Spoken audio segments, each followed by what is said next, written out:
Myrtle Beach, it's beautiful beaches. It's clubs, it's hanging out. Listen, you need to answer my calls to let me know you're okay, all right? Oh my God, what do you mean you can't find my daughter? Her phone was moving faster and going south. At 8:48 p.m., surveillance cameras capture her leaving the hotel. And then suddenly all communication stopped. We need everyone's help to bring her home to us. You've got helicopters flying, people running ATVs, horseback. I'm not gonna leave here until I have my daughter. I can't.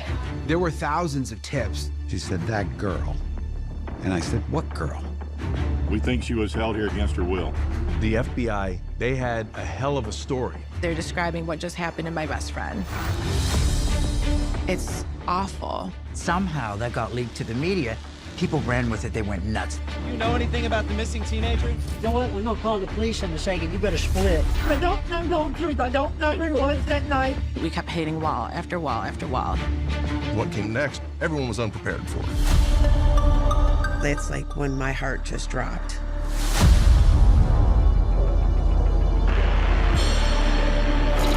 Honey, please call me back. Please call me back.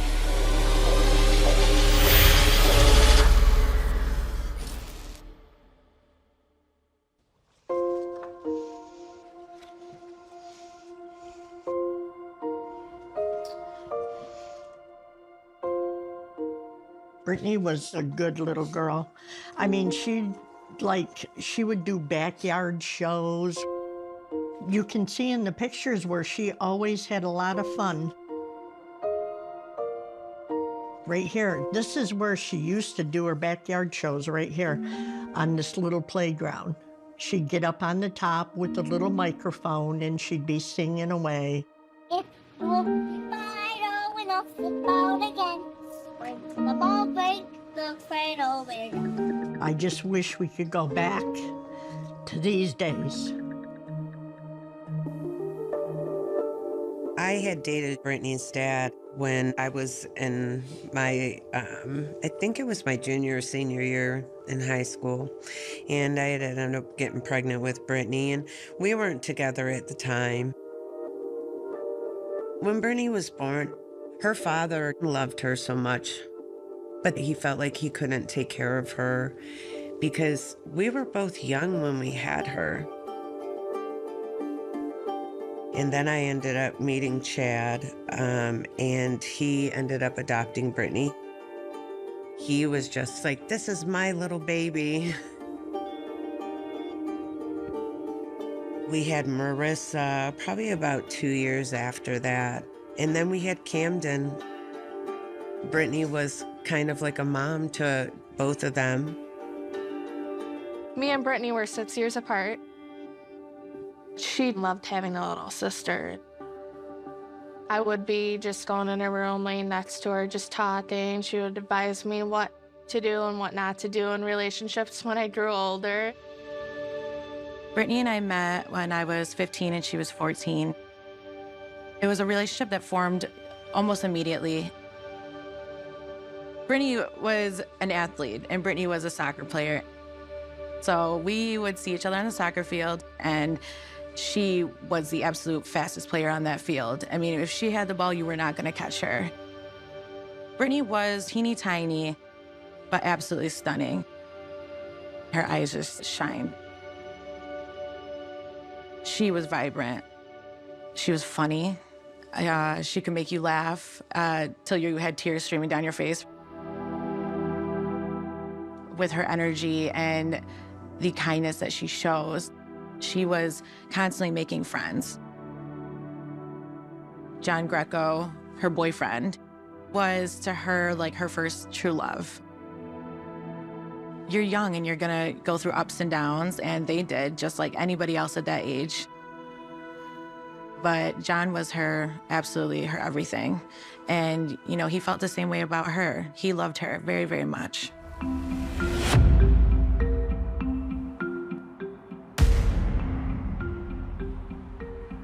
At the end of March of 2009, Brittany started asking if she could go to Myrtle Beach with her friends. I guess a lot of her friends were talking about it. Everyone in Rochester goes to Myrtle Beach for spring break. It was the fun and cool thing to do. There's clubs and bars, there's sand and sun. It's more lenient. So they know they can get into the clubs. They know they can probably get drinks and not be ID'd at the door. I never did anything like that when I was younger. I said, Brittany, you're not going to Myrtle Beach. I said, you need to catch up on school. And she said, but I really want to go. I said, Brittany, you're not going. I said, there's no parental supervision and something's going to happen to you. You know, I would watch these things on TV about spring break and the stuff that happens. Spring break is already in full swing, and so are the underage drinking arrests.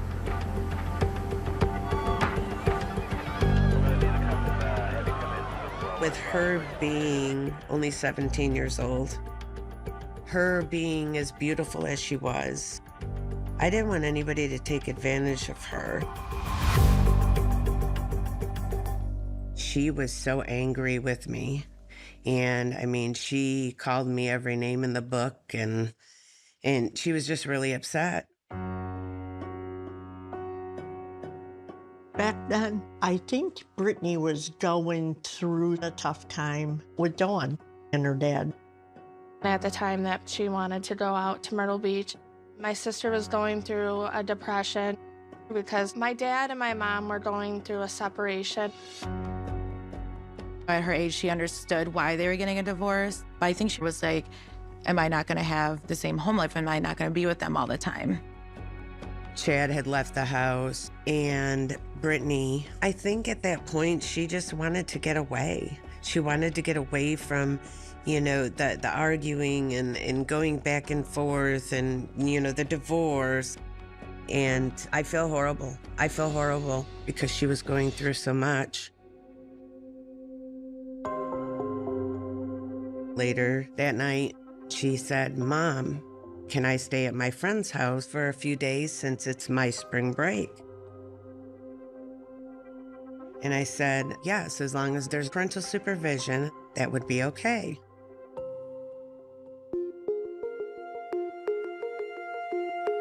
A few days later, me and my mom were at a mall picking out soccer stuff because me and my sister both played soccer at the time. I sent pictures to Brittany of the soccer cleats for their upcoming season.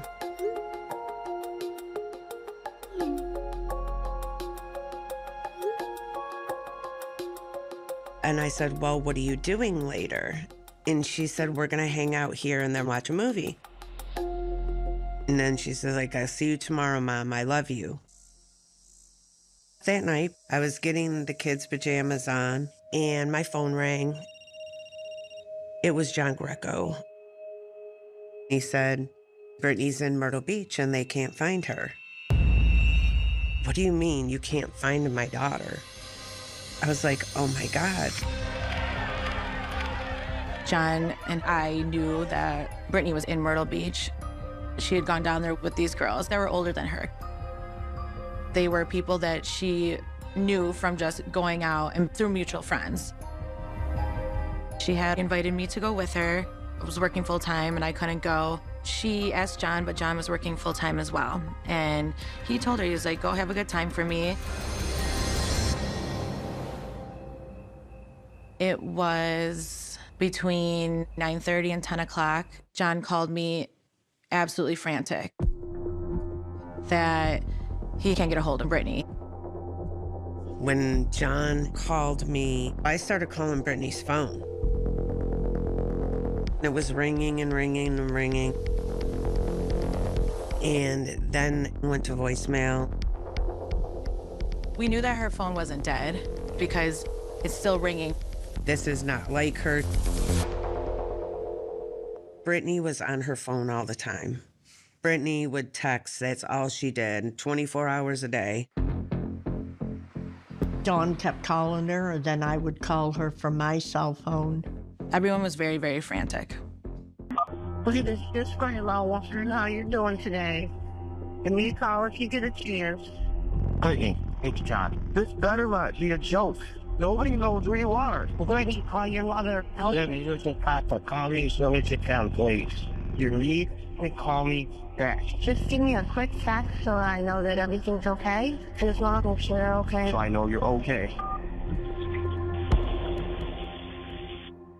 And then we called the other kids that were with her, the ones that drove her down there.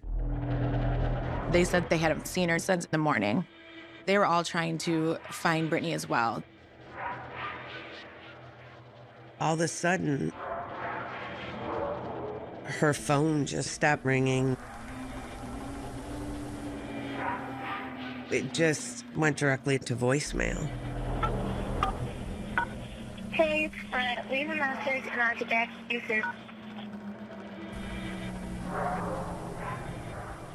That's like when my heart just dropped. I knew that she was in danger.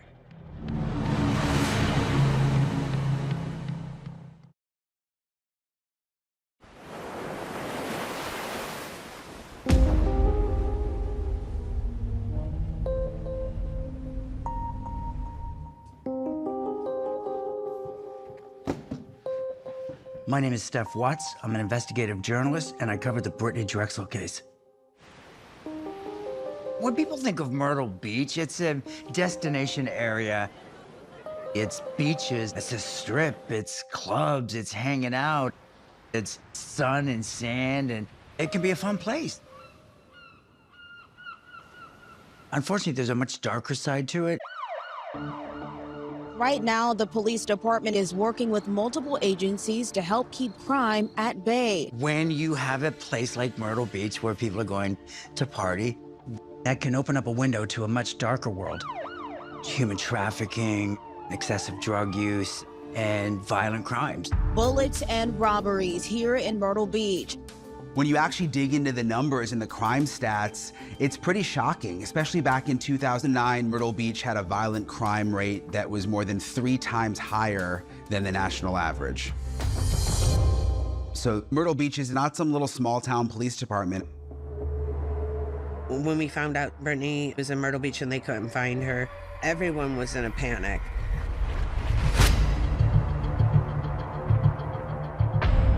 We called the Myrtle Beach Police Department to report her missing, and they said normally when kids go missing there, they're with somebody on the beach or they met up with somebody, and we had to convince them, like, no, this is not like Brittany. She's not answering her phone. So they took the missing persons report, but it listed her as an endangered runaway. And when he told me that, I was really pissed. I was mad because I know Brittany. She wouldn't run away.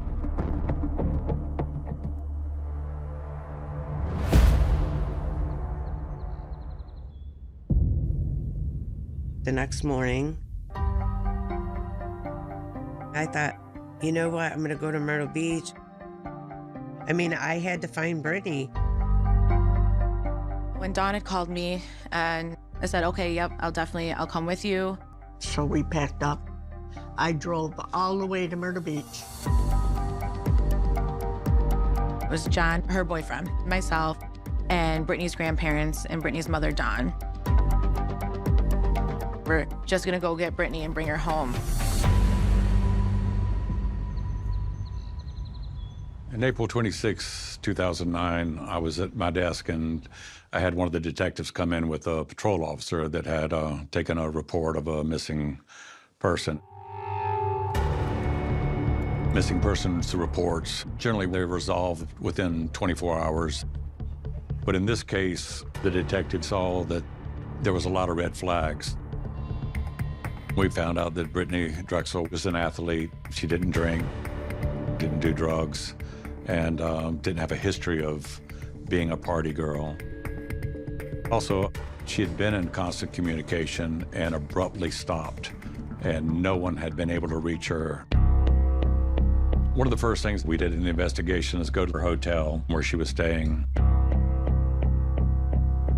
Brittany had arrived in Myrtle Beach Thursday morning and checked into the Bar Harbor Hotel with her friends that she traveled down with.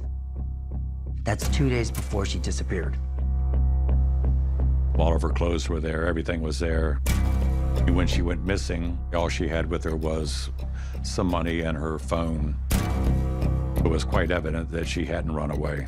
So we were very, very concerned immediately. And then we interviewed the girls that she came down with. They had no idea where she was or what she was doing. They actually had very little to do with Brittany because she's younger than they were. They did what they came to do. They went out and went places she couldn't go.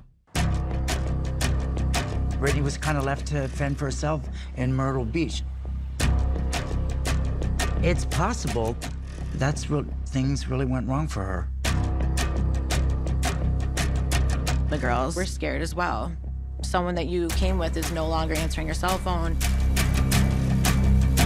No one's seen her, no one knows where she is. Where is she? She was a beautiful girl. Her heart, everything. And just gone. We drove 18 hours. And I remember we just kept calling her phone, hoping that she would answer. Call after call after call. Please leave a message and I'll get back to you soon. The mailbox is full. The phone's still not turned on. Her voicemail was full. And on the drive down, we had the sense of urgency that maybe she's not okay. Maybe she can't get to a phone.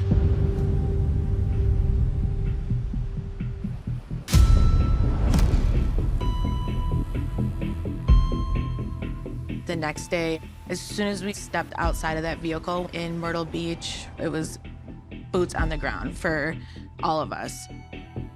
After we talked to law enforcement, the first thing I did was went to the TV station and try to get Brittany's name and face out there. I had watched a lot of shows on missing persons, and I know that awareness is everything. Then we went down to Ocean Boulevard to start looking for Brittany and pass out flyers. We went to every surf shop, every restaurant, every convenience store, and then every hotel, showing Brittany's photo, asking if she had been there.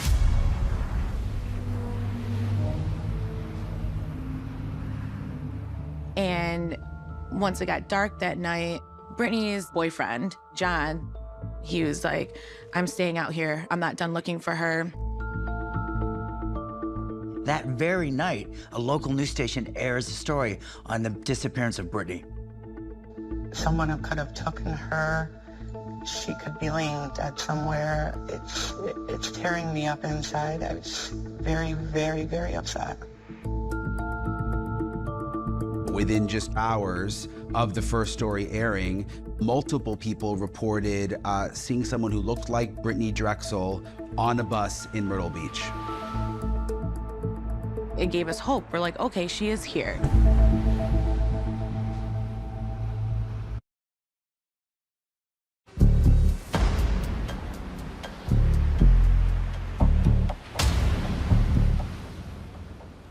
There was a lead of a small blonde girl, and the description of who this person was very close to Brittany. And we had heard it multiple times, that she was seen at a bus stop. We went up and down that boulevard over and over and over again, thinking that we were just a step behind her. And we were able to track down the girl, but it was not Brittany.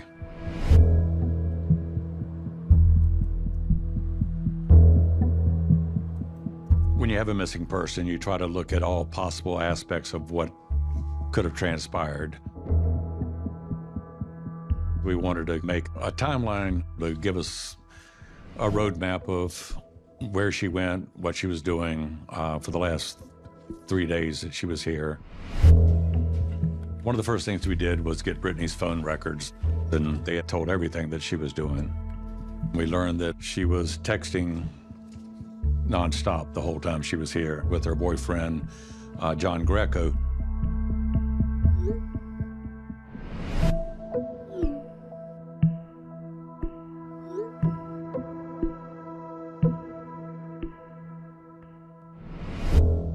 The day after Brittany arrived, she connected with a whole bunch of other kids from Rochester that were down there.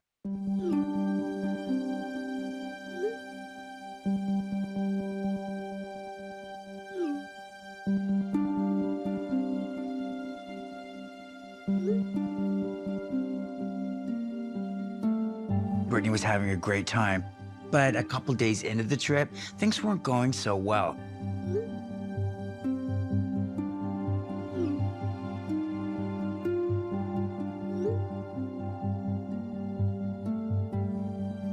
Brittany went to Myrtle Beach to get away from Rochester, but it was not what she expected. I think that Brittany kind of felt alone. Friday evening, we found out that Brittany had been walking on the boulevard by herself.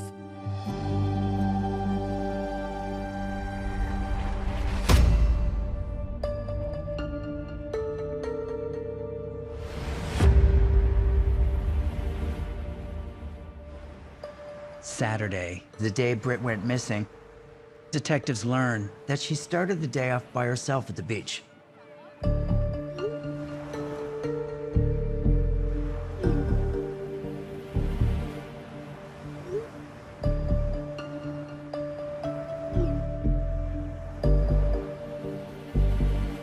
At some point, Brittany ran across Peter Brozowitz, who was a boy that she knew. Peter was a popular and well-known club promoter back in Rochester. He's down in Myrtle Beach as well with a group of friends. She would go to events that he would throw. Brittany apparently spent some time with him on the beach. Him and Brittany had been close friends, which is why I think Brittany felt so comfortable hanging out with him at the beach. That evening, Brittany receives a text from Peter.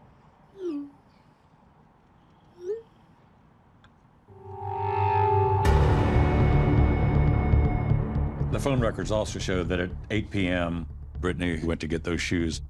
Brittany leaves her hotel, the Bar Harbor Hotel, to head south down Ocean Boulevard to Peter's hotel, the Blue Water. That walk's about 1.5 miles.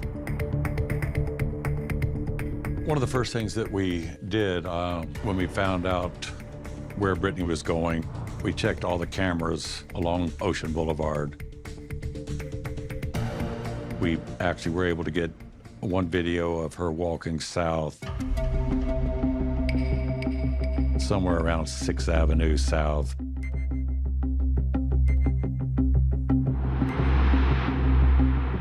While she's heading to Peter's hotel, she gets a text message from one of the friends she's traveled down with.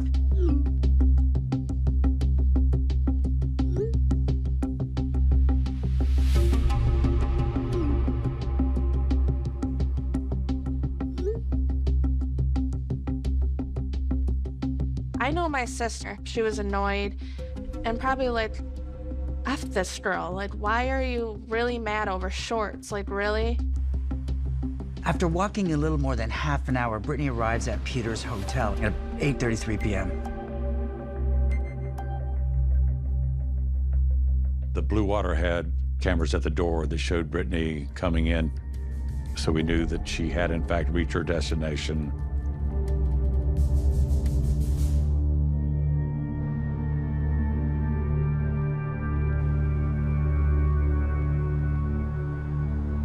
At 8:48 p.m., surveillance cameras capture her leaving.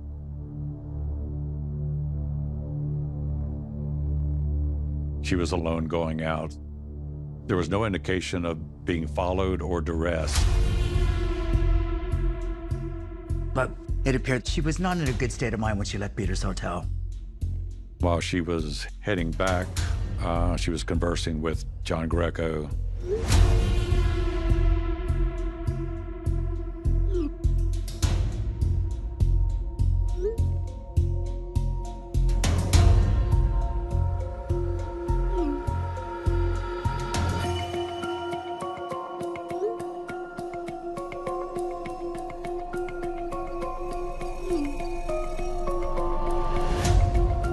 And then suddenly all communication stopped.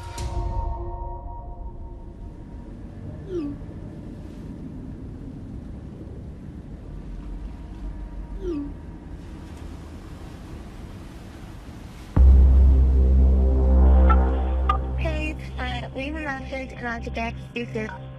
I hope you're feeling better. Don't forget about me up here. But once you get this, give me a text. I know that you got it, okay? I love you. Bye. Brittany, you need to pick up the phone. You need to answer my calls to let me know you're okay, alright? Why won't you answer the phone? Please call me back. Please call me back. She never did reach the camera at 6th Avenue that recorded her earlier. So we knew that whatever happened to Brittany took place between the Blue Water Resort and 6th Avenue. Detectives eventually tracked down Peter. He said, yes, Brittany was at the hotel and she took her flip-flops and left. That's the last time he saw Brittany, and he has no idea what happened to her. Everything we found out was he had nothing to do with this. It just didn't make a lot of sense that no one seemed to see anything. She was in busy Myrtle Beach. There's people all over the place. She's caught on, the traffic cameras, walking down Ocean Boulevard. She was there 1 second and she was gone the next.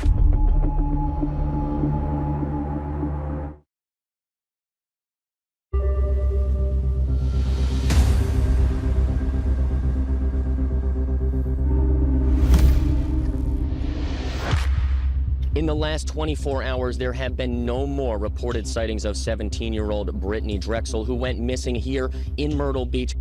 But we're gonna continue looking for her. We're one step behind her. People keep saying that they've seen her somewhere. But every time we'd follow up on one of those leads, we would hit another wall. And then we kept hitting wall after wall after wall. I think the darkest moment for me was when the phone records where her cell phone had last pinged came in, and the police were like, this doesn't make any sense. One of the detectives suggested that we can get a tower dump. And that just means the cell phone pings of Brittany Drexel's phone. It was quite evident that she left the Blue Water Resort.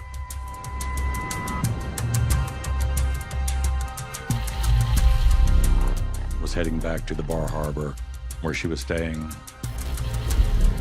walking north on Ocean Boulevard.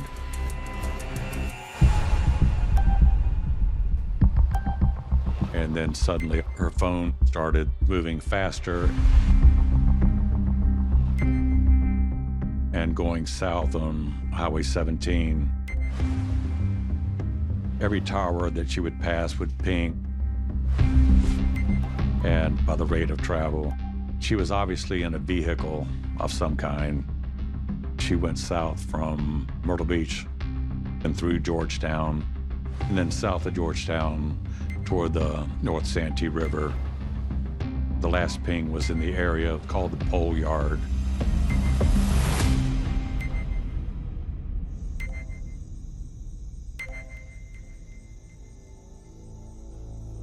It's a boat landing that's used by fishermen, shrimpers, and duck hunters. It's a very desolate, dark, bug-infested place, approximately 50 miles from Myrtle Beach. The last ping came from the area of roughly a 1 square mile circle. At this point, we knew we were going to have help, so we incorporated the help of Georgetown County Police.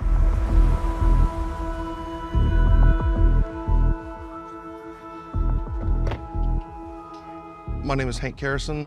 I'm a senior investigator at the Georgetown County Sheriff's Office. Santee River Delta area is a remote area. It's kind of dangerous. There's wildlife out there. There's alligators. There's feral hogs. The last time I was out there was a rattlesnake as big as my thigh. 17-year-old teenage girl from New York. She would have had no reason to go out there. It was immediately apparent. There was some kind of malicious act you were dealing with at that point in time.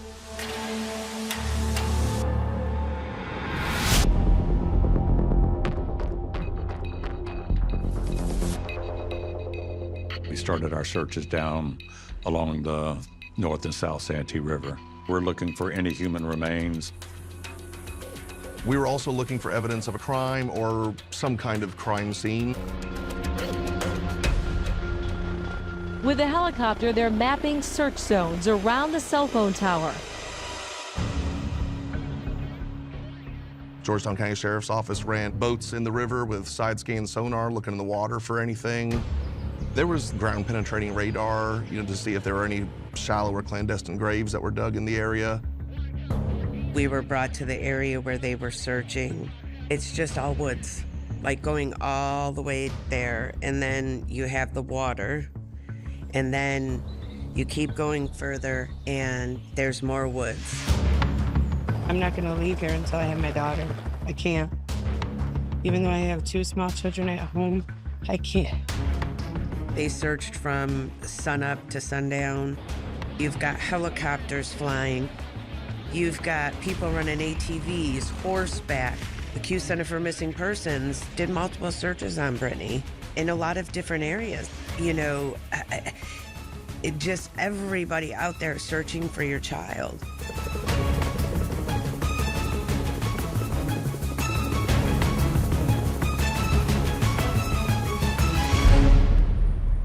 But they find nothing.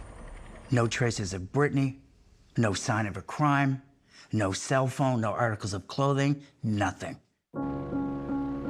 There was no doubt in anybody's minds that Brittany's cell phone ended up somewhere in the Santee River Delta until it either was destroyed or lost power. So we're operating under the assumption that Brittany was in the area at that point in time, and there's nothing there. It's not good news.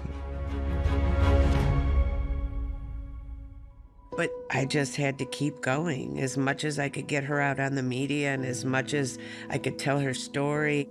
Now we turn to the frantic search for a missing New York teen. The last time anyone heard from Brittany Drexel was on Saturday night. This became a national story, a big national story. In this case, just checked all the boxes that the traditional media likes in a missing persons case. I mean, you've got a pretty young girl, blonde hair, blue eyes. 17-year-old Brittany Drexel left Rochester, New York for a spring break trip to Myrtle Beach, South Carolina. Her whereabouts since are unknown. We're still remaining hopeful that, she'll return home or we'll get a break in the case.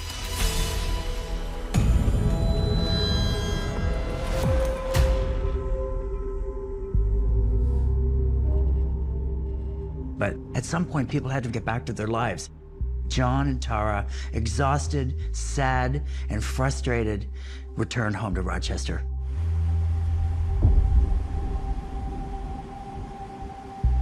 I came back to Rochester after 2 weeks. I didn't want to leave, but I still had a job. Her brother and sister came over to my house, and Camden looked at me. He's 5 years old, and Camden looks at me and says, "Where's Britt? Why didn't you bring Britt home?" I had to look at a 5-year-old little boy and tell him I couldn't find his sister and I didn't know where his sister was. First time I was down in Myrtle Beach, I stayed there for a total of 2 months. I did go home just for a couple days and then flew back to Myrtle Beach to continue to search for Brittany. And then the days went into weeks, and then the weeks went into months. As the time passes, you lose hope. You lose a lot of hope, that your child's not just never going to be found.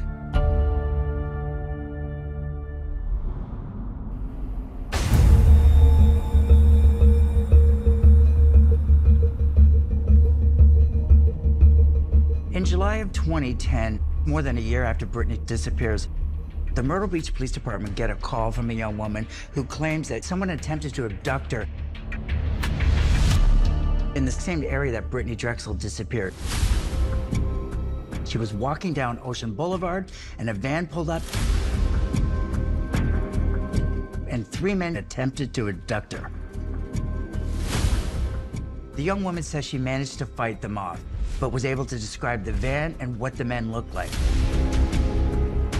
Everyone's like, these are probably the same guys that took Brittany Drexel.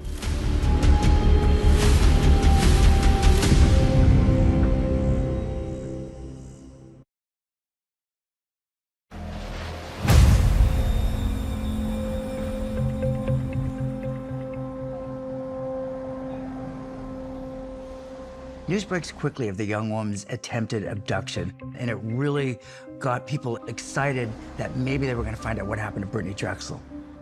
It happened Wednesday afternoon near 22nd Avenue South and Ocean Boulevard, when the woman says 3 men pulled up in a van and tried to abduct her.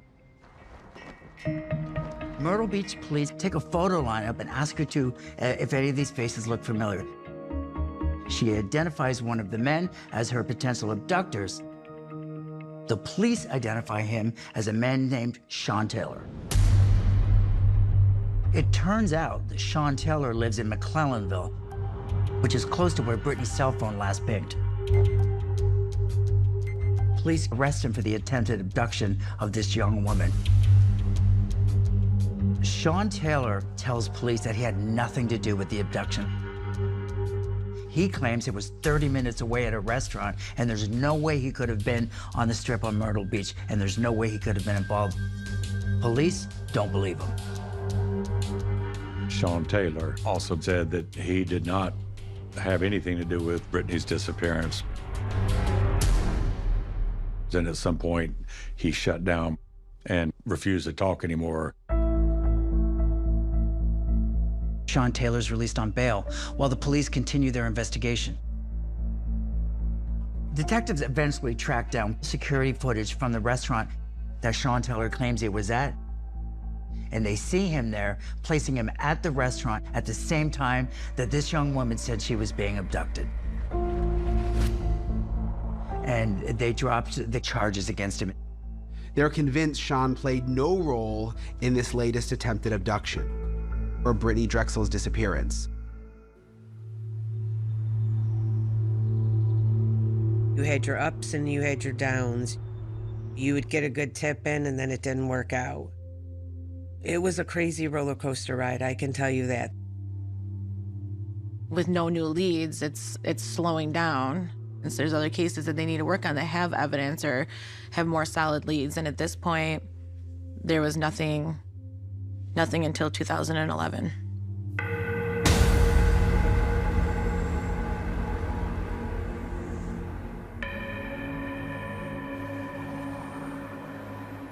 In January of 2011, investigators get a phone call from a woman who says that her own father may have been involved in the disappearance of Brittany Drexel. Her father's name was Raymond Moody. Ray Moody was as bad as it gets in South Carolina. He was a level 3 or a tier 3 sex offender, which is the worst of the worst. Ray Moody is the boogeyman. He is the kind of predator that every parent is the most scared of. He did some terrible things out in California.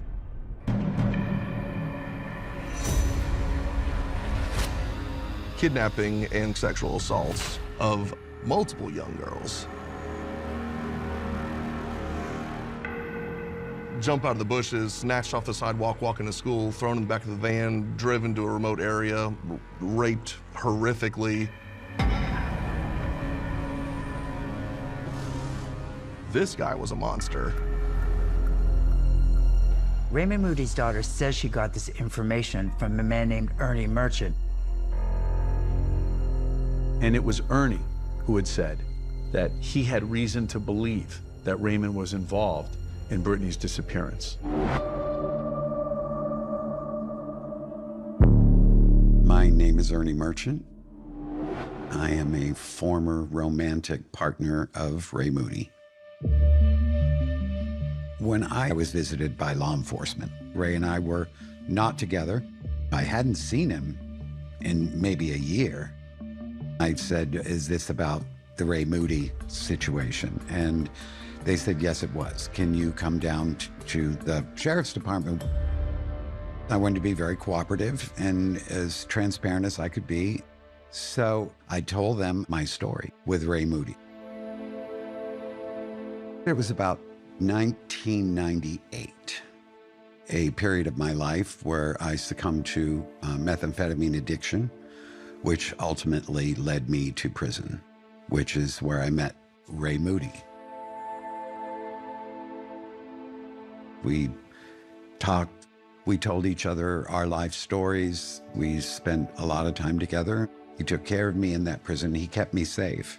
He told me that he loved me, and I found myself falling in love with him. When I was getting ready to be released, he said, I need to tell you the truth about why I'm here. I was absolutely rocked, sickened, and just completely confused. He said, I'm not that person anymore. I would never hurt anyone again.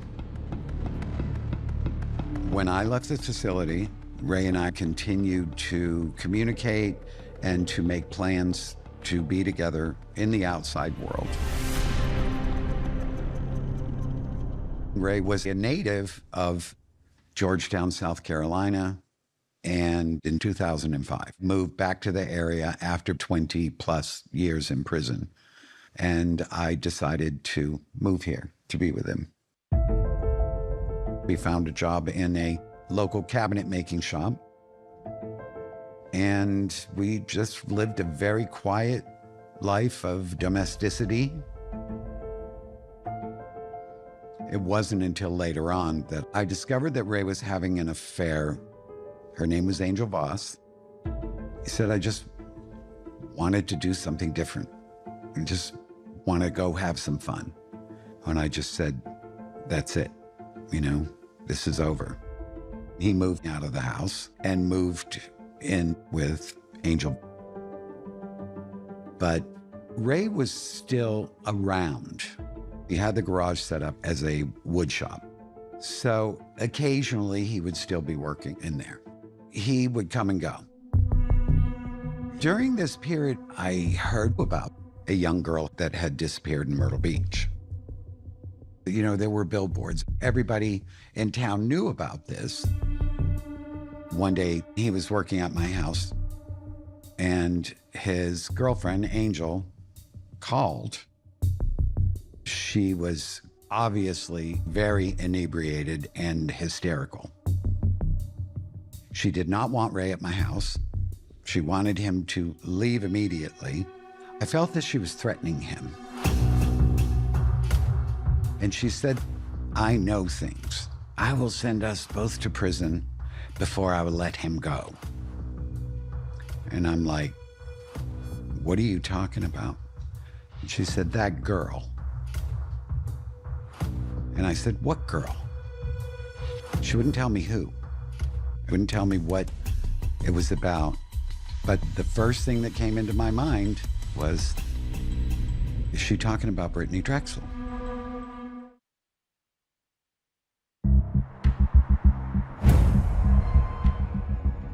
In 2011, Ernie Merchant tells investigators that during a phone call, Ray Moody's current girlfriend hinted at Ray's involvement in Brittany Drexel's disappearance. And now Ray Moody is a possible suspect in Brittany's case.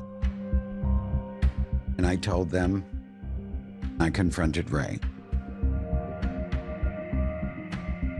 I said, your girlfriend is on the phone and she is talking crazy. And he was, you know, trying to convince me that it was nothing, that it was not important. She's just drinking, she's upset. I said, did you have anything to do with that girl that disappeared in Myrtle Beach?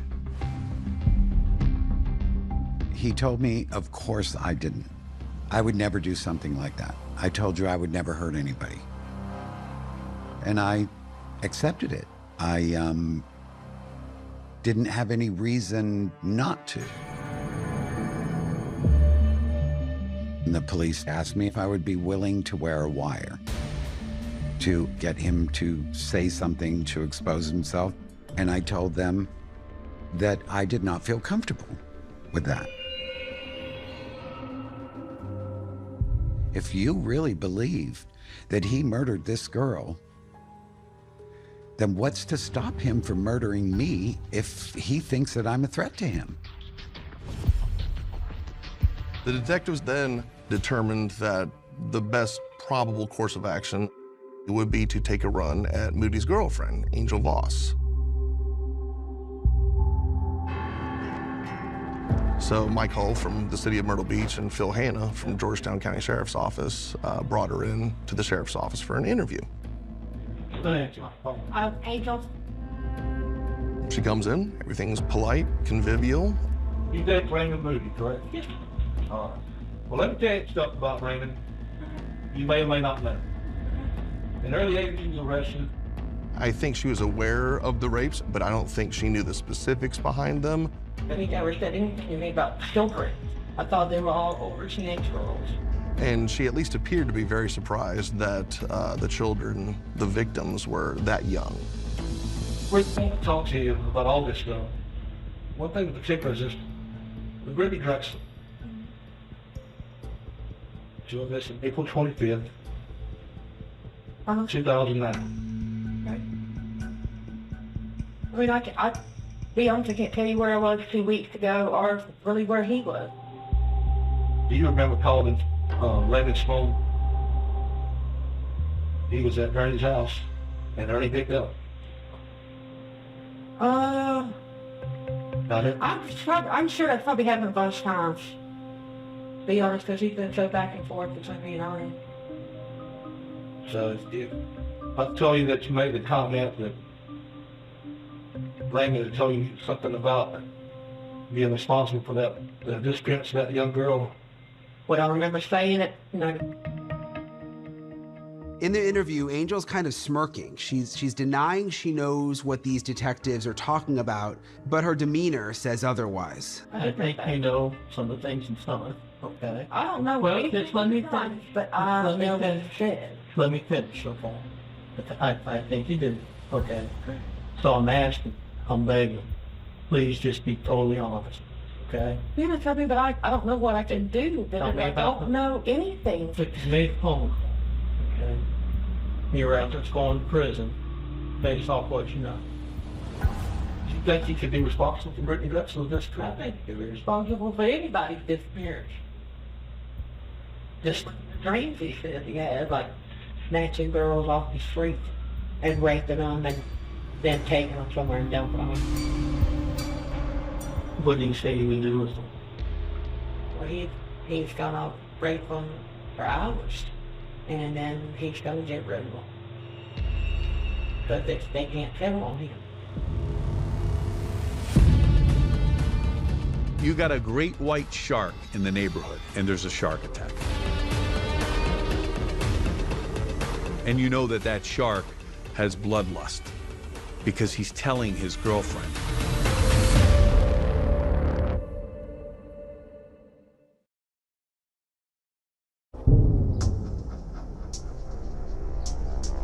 In April of 2011, Angel Voss was interviewed by investigators. Angel told investigators that Raymond Moody had a fantasy of kidnapping a young girl, taking her to a campsite, and raping her. But she did not say that Raymond Moody kidnapped and murdered Brittany Drexel that night.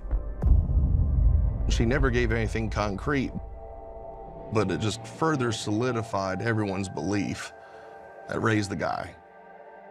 So we decided we had no choice but to question Ray Moody. Now, Raymond Moody is still a registered sex offender, so he's responsible for checking in regularly on his schedule. The Georgetown County Sheriff's Office was responsible for his supervision, and he would register like clockwork. He wouldn't miss a day. At one of those scheduled appointments, Investigators approach Moody and ask him if they can ask him some questions about Brittany. Moody was extremely confrontational, not cooperative, didn't do anything to offer an alibi. Basically says, "You're the detective, you figure it out."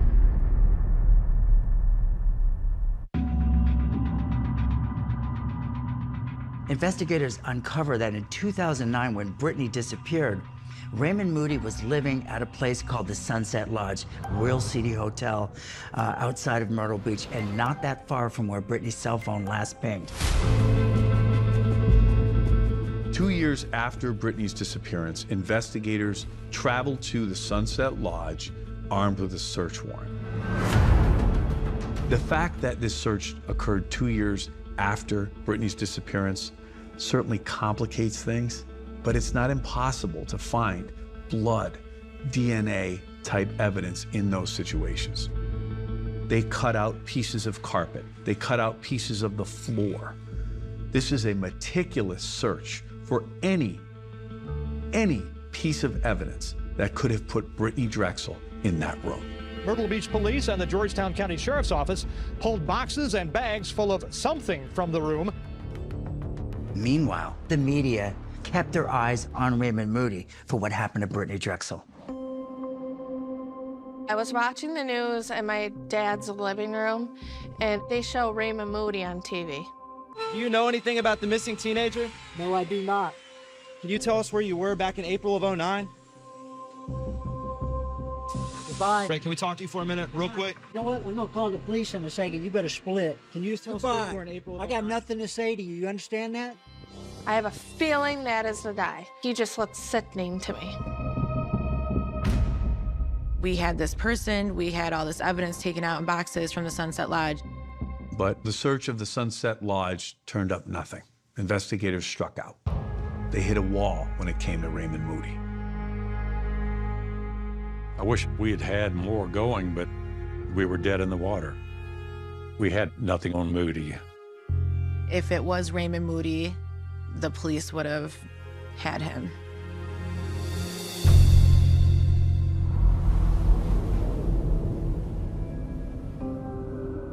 After 2012, nothing was happening with Brittany's case, and I wasn't getting any answers.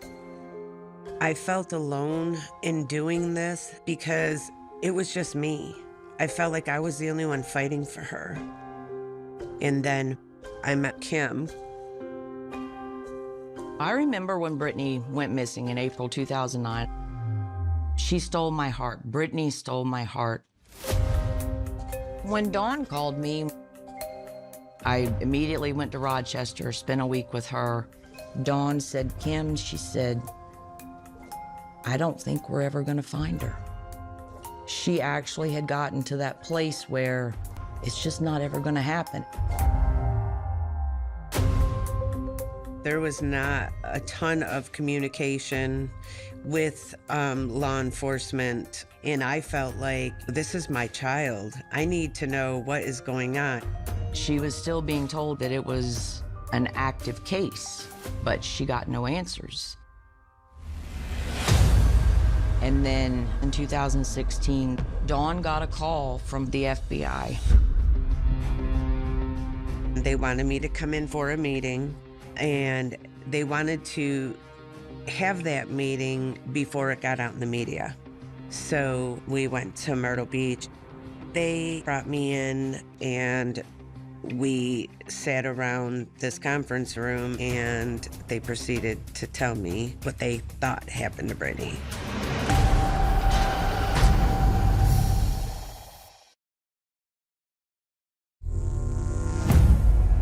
"7 years after Brittany disappeared, the FBI had a theory. They had a hell of a story for what they believed happened to Brittany. Early 2016, a tip came in from an inmate in the South Carolina Department of Corrections. He stated that he was present at a residence in McClellanville, South Carolina, 2 days after Drexel disappeared in 2009. He stated that he saw Drexel at this residence. She was being held captive. gang raped, beaten. And that at some point while he was there, she managed to escape. And the inmate heard some gunshots. And then he saw some individuals carrying what appeared to be a wrapped up body. And then that was disposed of in an alligator pit somewhere in the South Santee region. The whole time we were in this meeting, I was in tears. I couldn't talk. Those images in your mind of what they said happened to her, it was just horrible.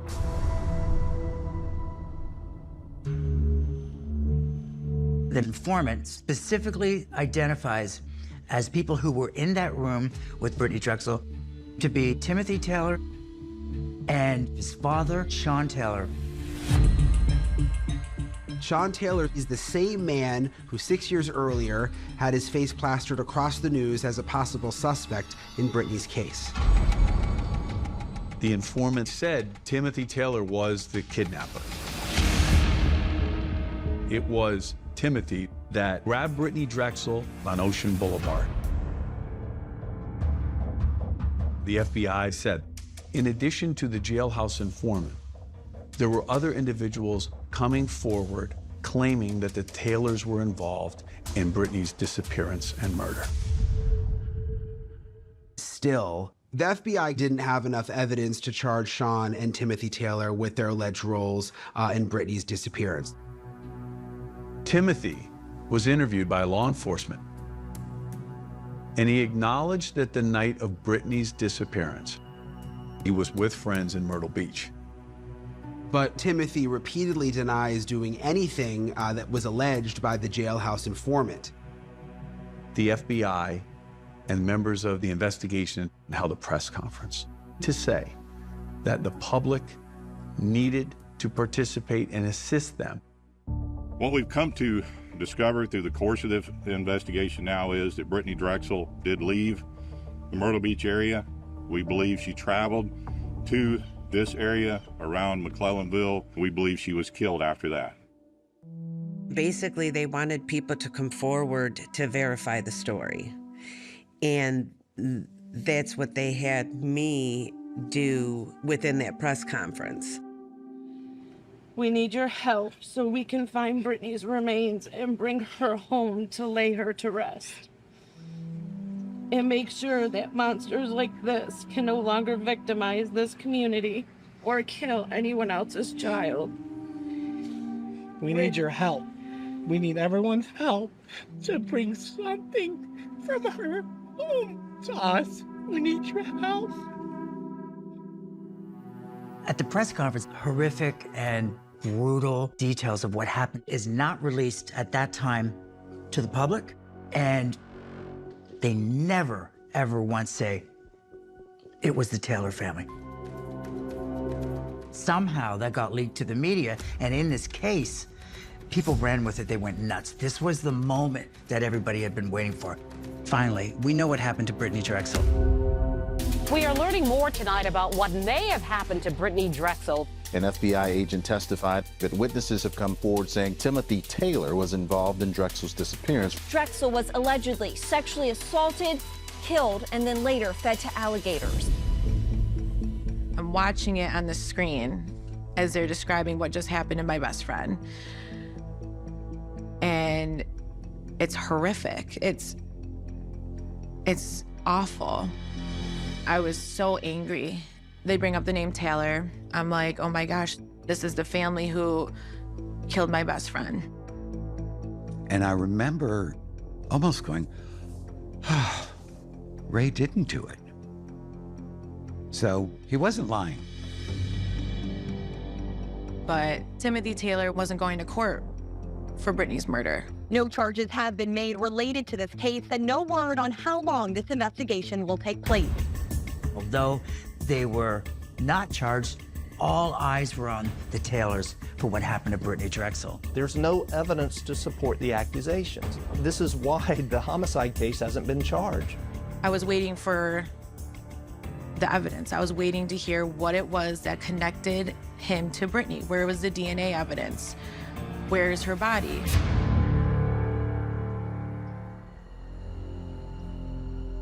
Just a few months after the press conference, all of a sudden, out of the blue, a search was done by the FBI in Georgetown. It's a very, very unsettling area. They believe Brittany may have been there. There was a stash house back there. An excavator, K-9 unit, and the FBI all on scene.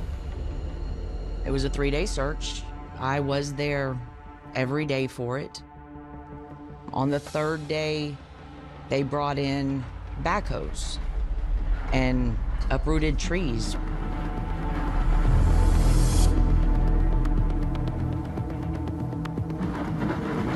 But nothing was found there.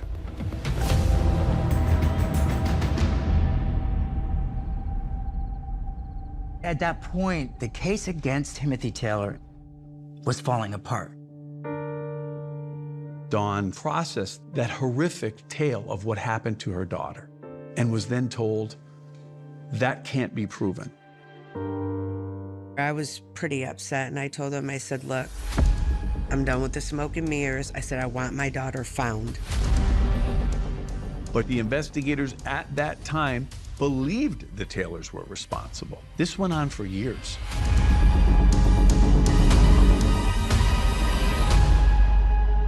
Finally, an indictment came, and it wasn't Timothy Taylor. It was Raymond Moody.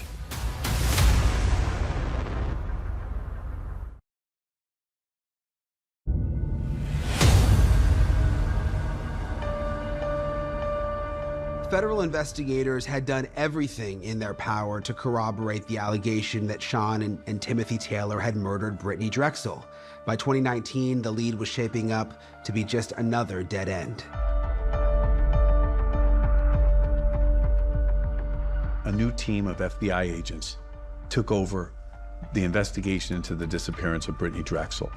They re-examined all of the evidence and the interviews that had been compiled to date. I was brought in on the investigation and the evidence that they had obtained thus far.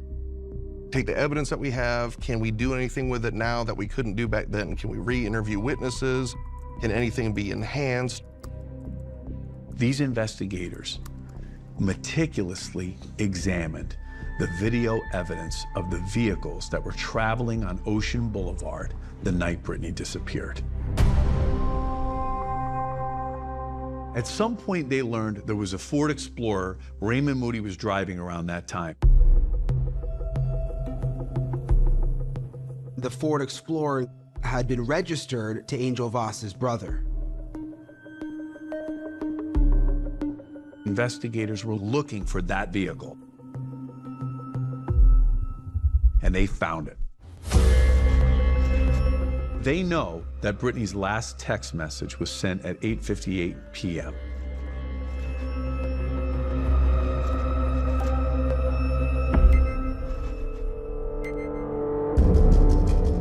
They identify the Explorer in the area of Ocean Boulevard and 6th Avenue at the very time that Brittany disappeared. You can see the car was occupied by two individuals. You can't quite make out who they are through the windshield, but there's no doubt in my mind that was them, Ray and Angel, and they're a block away from Brittany Drexel. However, we still had no smoking gun. It was all circumstantial, fairly damning, but circumstantial. We didn't know what level of involvement she may have had, and we won't know until we get her back in for another interview.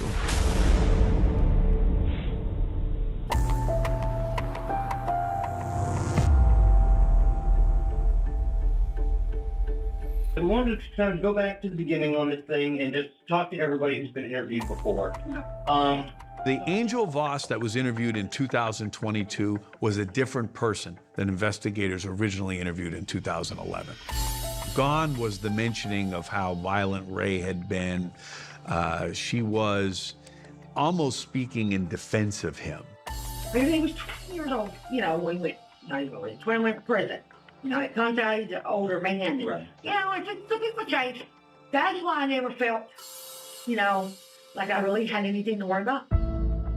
She may have assumed that they were there to discuss Ray's involvement, that they wanted her to turn cooperative and become a witness against him, and she didn't want to hear it.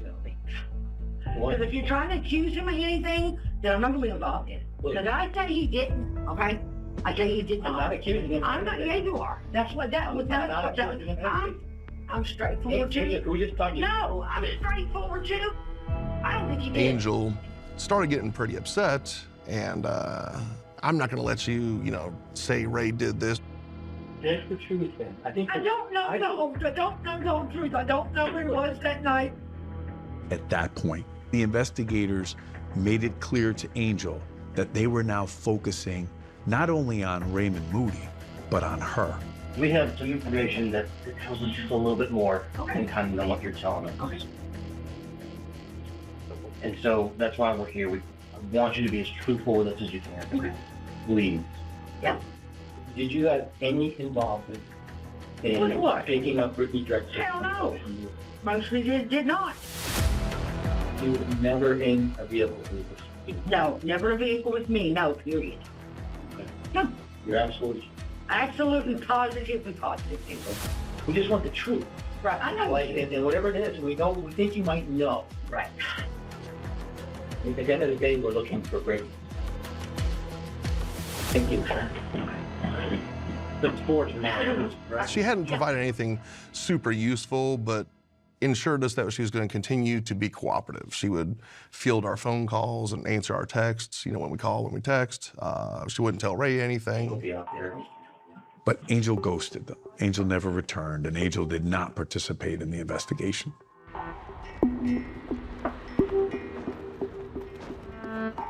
We thought we were done. We're like, well, back to square one. But maybe they sensed that the walls were closing in, because what came next was everyone was unprepared for. We get a phone call from the solicitor for the 15th Judicial Circuit of South Carolina. He says, hey guys, Ray Moody's gonna come in and give you a confession. And not only that, he's gonna take you to the body. We are floored at that point. He showed up at a local attorney's office for our debrief, our very preliminary, interview. Minimal facts, but just enough to establish where we are, what we got, where we're going. I take him into custody right then and there on the spot for obstruction of justice. The next day, we all sat down at a very nice conference table.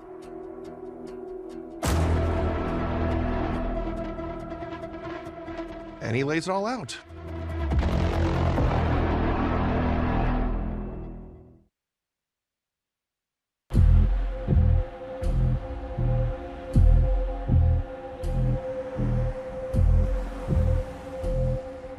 In April of 2022, the FBI had called me and they had told me, we're getting to the end of this. We're getting close.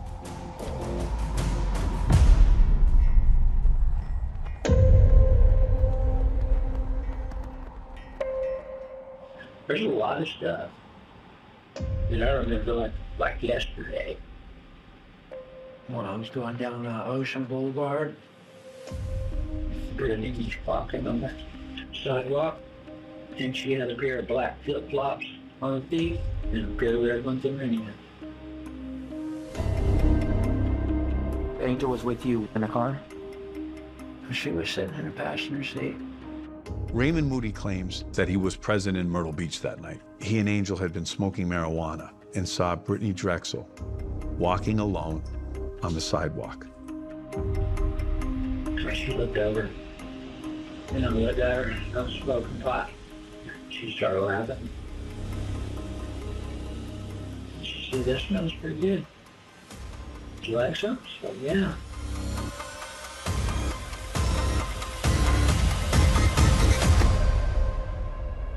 We had a nice open conversation, nice and friendly. Yeah. I thought she was saying she was down from New York.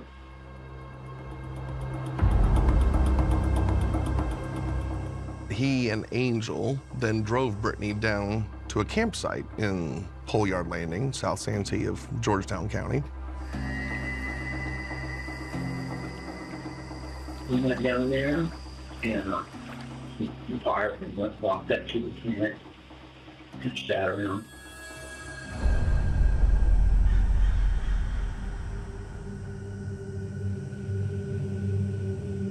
I said, why don't we like to get some coke or something like that? We can get that, put it back in the apartment, but I didn't have the damn apartment keys because her son had a truck.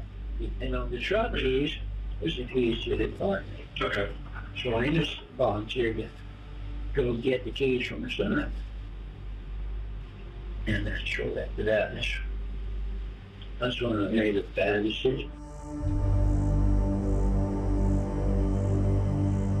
I was by myself with her. And they take the clothes off. Yeah. And she was pretty full up there. Yeah, she was. But it was against her will. Just something just like snapped in my mind. Just like all of a sudden. Things got out of hand. And I panicked and she panicked. And I strangled her. What happened right after you strangled her? I hit her body. I was trying to figure out what the hell I'm going to do when she gets back. So I came up with this story that she hooked up somehow with her friends on the phone, and they came and picked her up. And she didn't really question me about it. She said, all right, and she wasn't tripping. He said that he then later returns that night under the cover of even more darkness and buries Drexel's body in a wooded area out there. I was shell-shocked. I was speechless. What trash did you get in? This guy is a monster. You know, I've arrested lots of people at this point in my career. Very few of them are actually pure evil, but we don't have a body yet, so we don't know if he's telling the truth. Would it be there if we responded? Ray Moody says he'll take investigators to the burial site, but he won't do it for nothing. I gotta feel very confident that I'm the one that's gonna be held completely responsible for what happened. Nobody else. He's willing to fall on the sword. He did the crime, but Angel can't get charged. And I never told the truth of what happened. I can be a man of my word, if y'all can be a man of your word. You could be a man of your word. Then I'll say, I'll take you right where the body is. But if I feel like you haven't been a man of your word, you can never get that body. Yeah, that's a fact.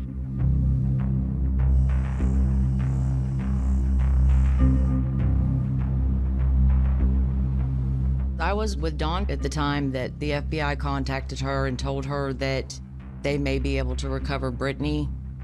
We knew nothing about Raymond Moody or an arrest being made. They were going to be going out to an area to look for Brittany, to search for her. They didn't tell me the location or anything. So we get in the car. We drive into Georgetown until we got to just past his old apartment at the Sunset Lodge. He took us to a wooded lot. I asked him, does any of this look familiar? This is it right here. This is where I buried her.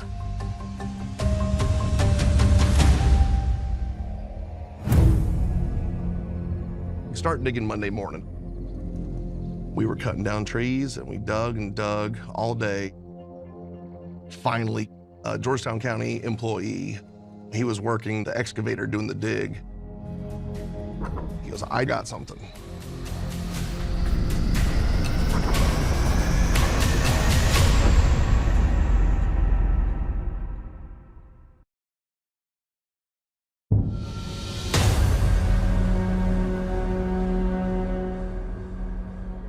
FBI agent Mike Connolly called me and said that they found human remains and they had believed that they were Brittany's.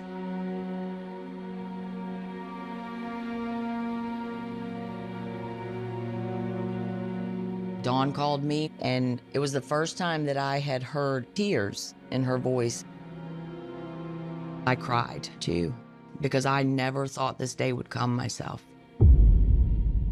And when they finally told me who it was, I was very, very angry because I know that they looked at him back in 2011. I'm not really sure how they got her into the vehicle, but what Ray said happened that night, that was false. Went down there. Voluntarily get in a car with Ray Moody and go to Georgetown to party and do drugs, that is the biggest bunch of crap that I've ever heard. I don't believe it at all, what Raymond Moody said in his interview. It's a sack full of to me.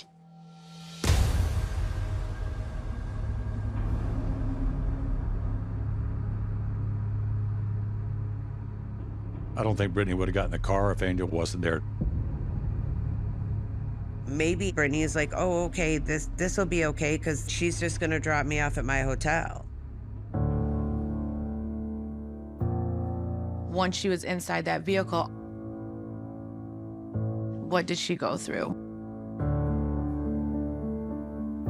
You just think of how scared she must have been.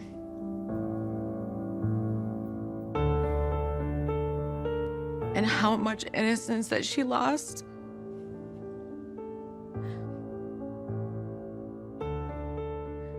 Because he stole everything from her in those moments that he took her life.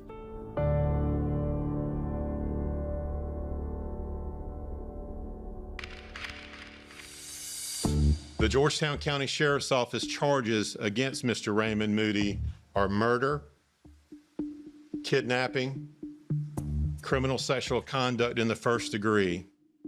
After the press conference, the FBI released a statement saying that there is no connection to Brittany Drexel with the Taylors. I feel terrible what the Taylor family have gone through. The Taylors were public enemy #1 for years. They were threatened. They were harassed. Timothy Taylor never did anything to my daughter. The latest developments in the case of Brittany Drexel confirm what we knew from day one. The truth that my son Timothy was suspected without any creditable evidence of a crime he did not commit. I know that he has 1 or 2 children. He couldn't get a job. Sean Taylor couldn't find work either. So they were at risk of losing everything. Our family stood by him and consistently spoke out against the false accusations that too often are directed at people who look like us. An age-old story in America. Our justice system is so broken.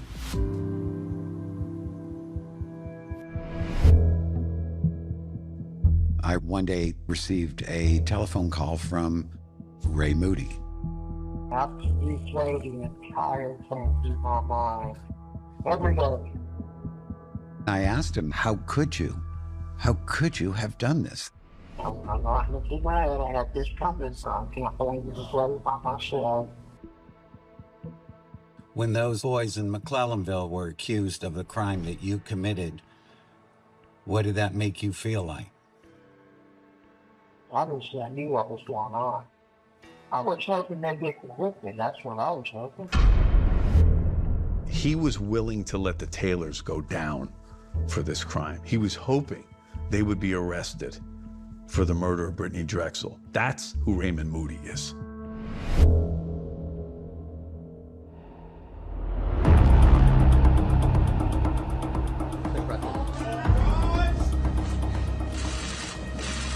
Thank you. You can be seated.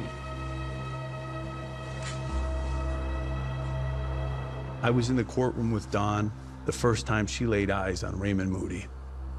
But, Your Honor, he is pleading to murder, kidnapping, and rape, CSC first, and the state is recommending life in prison without possibility of parole. It was a monster. And I took Brittany Drexel's life.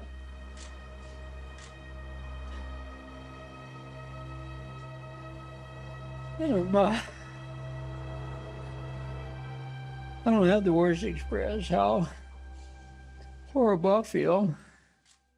This was the moment that Dawn had fought so hard for.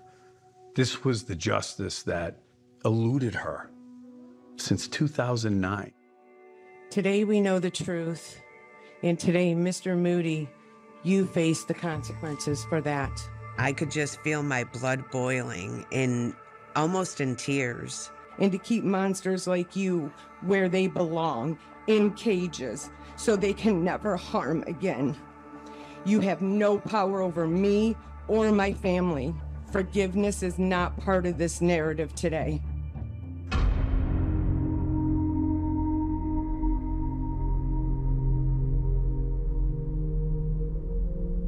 The Drexel family wanted to see the incident location where it happened. It's a remote area.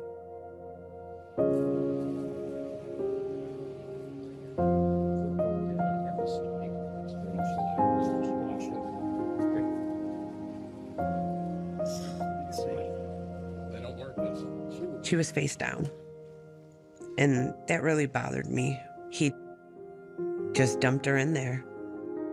It's sad that somebody would take her life.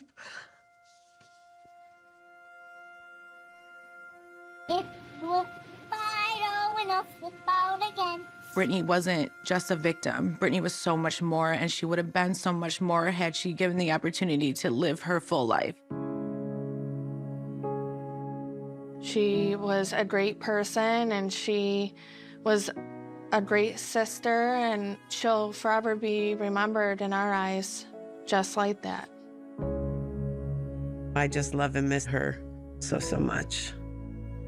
I would give anything to have Brittany back with us, but we have a lot of great memories of Brittany. I have my necklace here that has her ashes in it, and it says my sister's keeper on the back. And it makes me feel like she's always with me.